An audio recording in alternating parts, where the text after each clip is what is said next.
I'm going to bring this sound up now, and I've worked out a sequence that kind of reminds me of a horn section. So.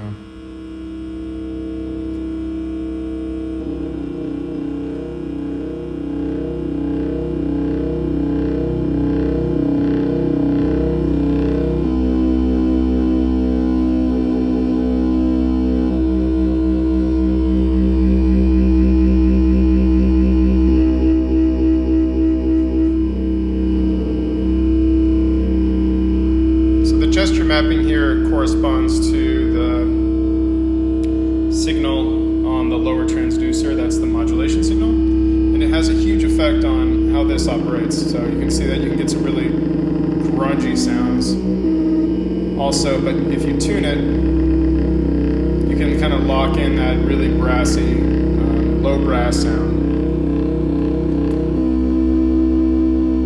and include some kind of modulation. And this is without touching the instrument or the interface.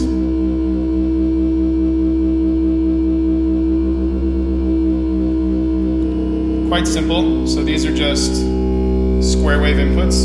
So we've got 2 square waves feed into this quad VCA, and it's being controlled by this Pittsburgh Modular Synthesizers Lifeforms touch controller, and this all feeds into this the Cicada amp unit.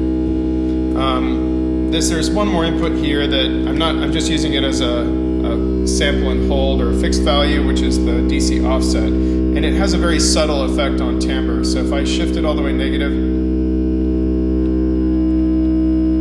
it's sort of open. In this case, it just opens up the sound, and depending on the type of bridge tip you have, this one's neoprene, but if you have a material that's harder, you can definitely sense or hear the differences in the modulation. So again, I'll just play this sequence again. This is going to be a kind of brassy sound, low brass kind of, like that sounds really like a trombone section with horns.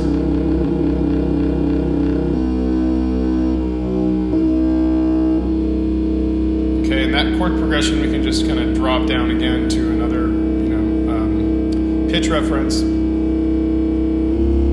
or up in this case.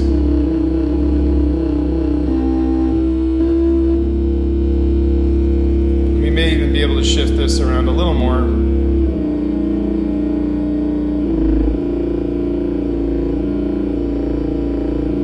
It's pushing the low end here.